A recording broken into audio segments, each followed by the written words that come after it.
नमस्कार दोस्तों, आप लोग देख रहे हैं न्याय द्वास न्यूज। यह बता दें कि मदारीहाट उपचुनाव को लेकर सभी पार्टियों ने चुनाव प्रचार तेज कर दिया है। आज बीनागुड़ी बीडीएसी क्लब में आरएसपी पार्टी के समर्थन में सीपीएम और आरएसपी पार्टी का संयुक्त सभा हुआ, कर्मी सभा यहाँ किया गया और यहाँ पर मुख्य अतिथि के रूप में जियाउल आलम उपस्थित थे और यहाँ पे तिलक छेत्री से लेकर कैंडिडेट यहाँ के पदम उरांव और स्थानीय बाजार के राजा जायसवाल सहित और अजय महली यहाँ पे उपस्थित हैं। बीवाईएफ शंभू छेत्री, आरएसपी वरिष्ठ नेता सहित सभी उपस्थित है। स्थानीय यहाँ के मदारीहाट उपचुनाव के उम्मीदवार पदम उरांव यहाँ उपस्थित है और विद्या गुरुंग जी यहाँ पे उपस्थित हैं और ये बीनागुड़ी की एकदम रीढ़ की हड्डी हैं। आप क्या कहना चाहेंगे इस चुनाव को? देखिए, सभी लोग इस सभा में सुन रहे हैं और ये बता दें कि आरएसपी का कैंडिडेट जो यहाँ खड़ा हुआ है पदम उरांव, उसके समर्थन में सीपीएम और आरएसपी पार्टी की ओर से एक कर्मी सभा आयोजित किया गया है और यहाँ पे देख रहे हैं आप लोग सभी सीपीआईएम नेता सीटू के जियाउल आलम जी, सीपीआईएम के वरिष्ठ नेता जियाउल आलम, जिनको लेकर यहाँ पे काफ़ी क्रेज रहता है कार्यकर्ताओं में, सीपीआईएम के कार्यकर्ताओं में या सीटू के कार्यकर्ताओं में। तो मैं बात करूँगा जियाउल आलम जी से। सर, आपको कष्ट दे रहा हूँ तो ये देखिए, आरएसपी के उम्मीदवार पदम उरांव जी को इन्होंने साथ में लेकर ये कार्यक्रम कर रहे हैं। आज यह कर्मी सभा थी, यहाँ पे सिर्फ जीत का गुरु मंत्र जियाउल आलम जी के द्वारा सभा यहाँ पर हुई है, जिसमें बीनागुड़ी अंचल के 29 पंचायत मेंबर के सदस्य जो हैं यहाँ पर 29 पार्ट के लोग यहाँ पे उपस्थित हैं और यहाँ बता दें कि राजा जायसवाल है और अजय महली हैं, सभी हैं। मैं जियाउल से बात करूंगा। जियाउल, इस बार कितना चुनौती है आपके सामने में? तृणमूल कांग्रेस के सत्ताधारी पार्टी और भाजपा केंद्र सरकार के सत्ताधारी पार्टी आपके चुनौती में खड़े हैं, किस तरह से चुनाव जीतेंगे? लोकसभा चुनाव से ही शुरू हो गया है भारतवर्ष में और भारतवर्ष का हर प्रांत में बीजेपी पार्टी का पतन। अभी वो पीछे हटेगा। ये जो विधानसभा चुनाव हुआ जम्मू कश्मीर में, इतना जो वो सब किया था वो देखा गया, आम जनता उसको टकरा दिया। सामने झारखंड की चुनाव है, वहां भी देख लीजिएगा, महाराष्ट्र की चुनाव है, वहां भी देख लीजिएगा, और पश्चिम बंगाल में जो लहर उठा है तृणमूल के खिलाफ में, जो दुख, जो क्षोभ, इससे तृणमूल पार्टी का भारी संख्या में कहा है कि न्याय, विचार, जस्टिस देने के लिए किसी किस्म से वो राजी नहीं है। और जिसके ऊपर इस मोहल्ला में अगर कहे, मोदी जी जब मदारीहाट में आया था 14 साल में, तब से मदारीहाट ब्लॉक और इस डुआर्स का पतन शुरू हुआ टी इंडस्ट्री का। बीते 10 साल में बीजेपी का शासन के समय में तृणमूल का शासन के साथ साथ डुआर्स पीछे जा रहा।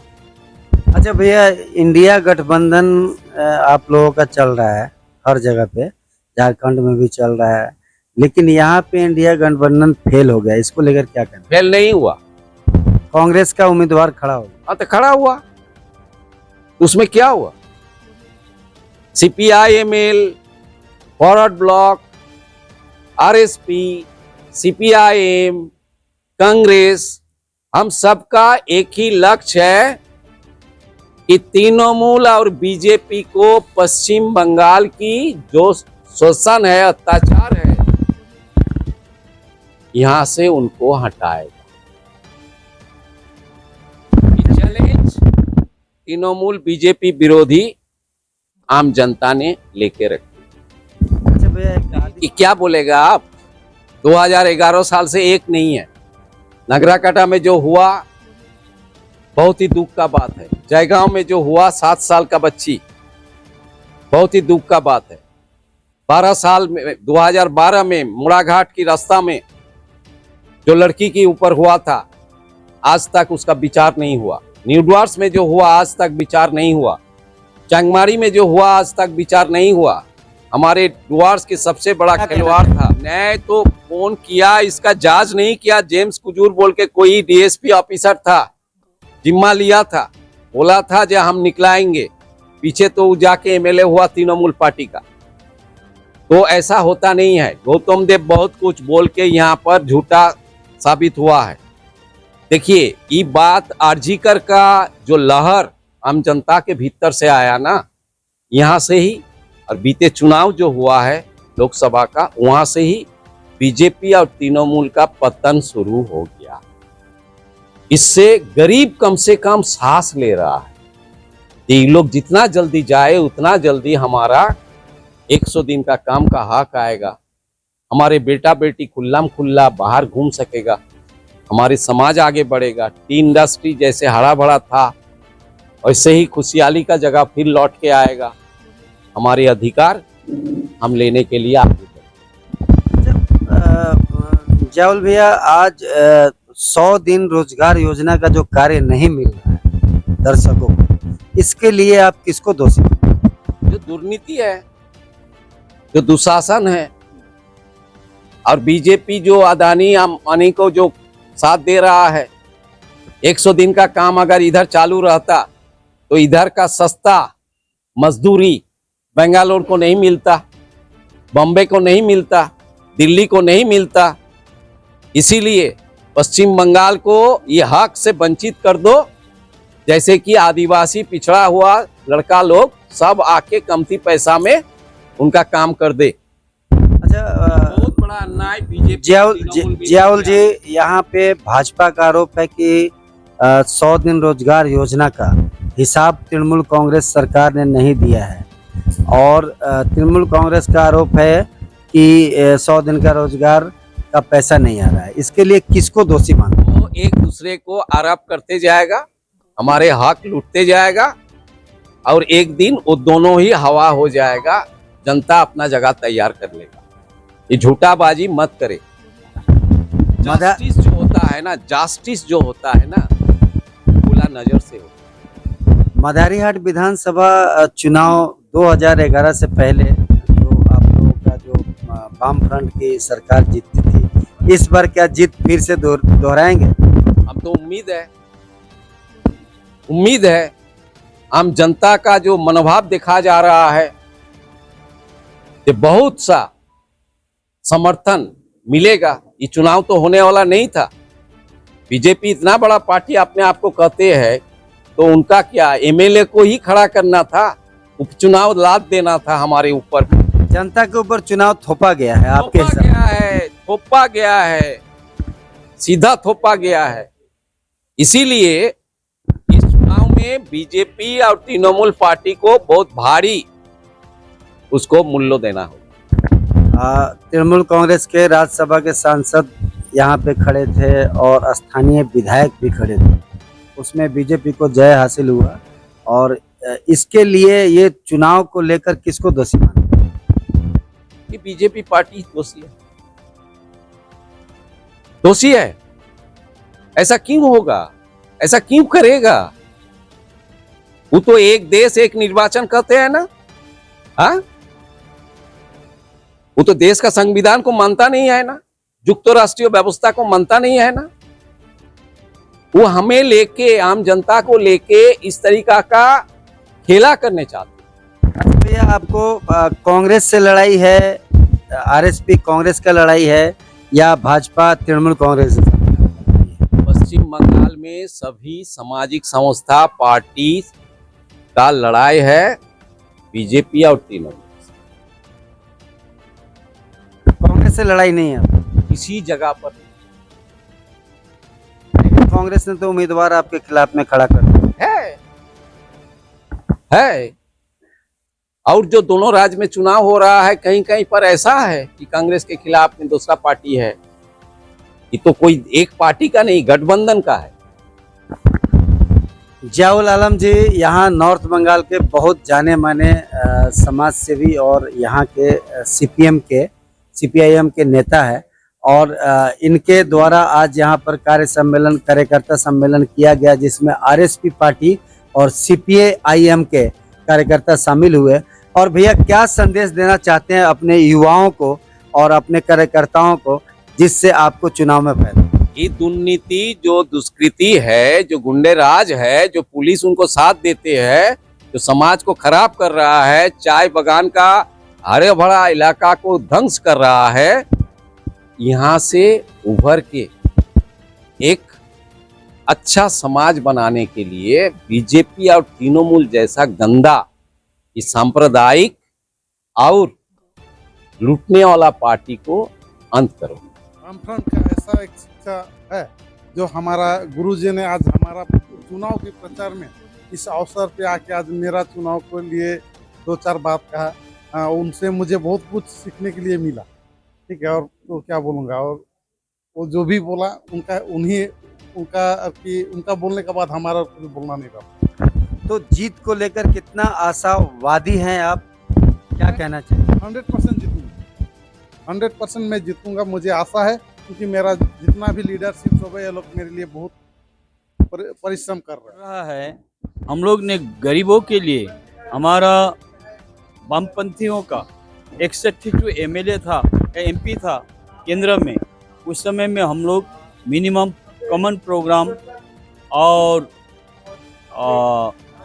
के लिए हम लोग बातचीत किया था। मनमोहन सिंह का समय में वहाँ हम लोग 2 विशेष करके जो दावी पास हुआ था, वो था हमारा खाद्य सुरक्षा आइन और 100 डेज वर्क, 100 दिन का काम का जो हम लोग अदाई किया था। आज हमारा पश्चिम बंगाल में 100 दिन का काम प्राय 30 महीना से बंद है। तो जो हर घर नल हर घर जल का जो स्कीम हमरो यहाँ क्षेत्र में आया, आज 18 करोड़ रुपया को जो काम आगो था, स्कीम आगो छ, त्यो लिएर आज जनता को घर घर में न जल गएको छ न नल गएको छ। यो यस्तो हालत बनाएर राखिदिएको छ। हामी यसलाई प्रतिवाद गर्छौँ कि आज लुटराज चल्दैछ चारैतिर। यो लुटराजको खिलाफमा हाम्रो यो प्रचार छ कि आज एकतिर भाजपा को जो दल छ, एकतिर टीएमसी को जो दल छ, आज 2 जना टीएमसी को जो दल छ लुटराज गरिरहेको छ। एक तरफबाट लुटेर खाँदैछ। पंचायत हो या हामीहरूको पंचायत समिति हो, जिला परिषद हो, सब जग्गामा लुट छ। कुनै पनि कामको नोकरीको लागि हामीहरू इन्टरभ्यूमा बस्छौँ, तर जसको पासमा रुपियाँ छ त्यसले काम पाउँछ, जसले परीक्षामा राम्रो प्रकारले पास गरेर गएको छ त्यसले काम पाउँदैन। जसले पैसा दिन्छ, या आइसिडिएस हो या शिक्षा जग्गामा हो या आशा होस्, कुनै पनि जग्गामा कुनै पनि नोकरीको काम यो जग्गा खाली छ, त्यो जग्गामा पैसा छोडेर घुस छोडेर केही काम हुँदैन। यो दुर्नीति भ्रष्टाचारले डुबेको सरकार छ। त्यसकारणले हामीले पश्चिम बङ्गालको सरकार अगाडि दिनमा 34 वर्ष राज गरेको थियो, तर 34 पैसाको घटोला गरेन।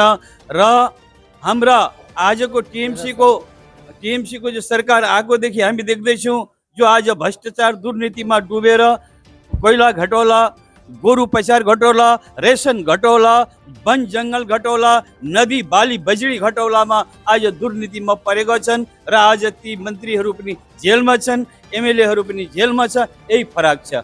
34 पैसाको 34 सालमा वामपन्थीले 34 पैसाको घटोला गरेन।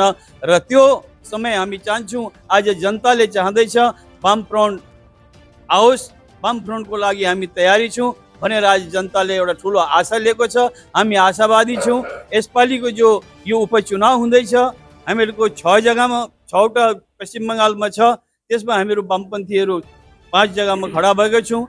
हामीले आशा गरेका छौँ, हामी शून्यदेखि अगाडि बढ्नुको लागि हाम्रो प्रयास छ।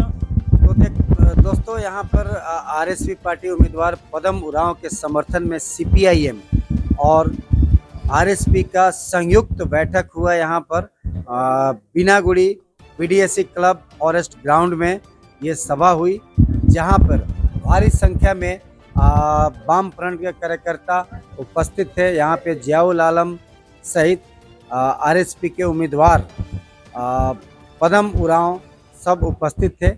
सभी का एक ही कहना है कि हम लोग इस बार वाम फ्रंट की जीत होगी मदारीहाट विधानसभा में।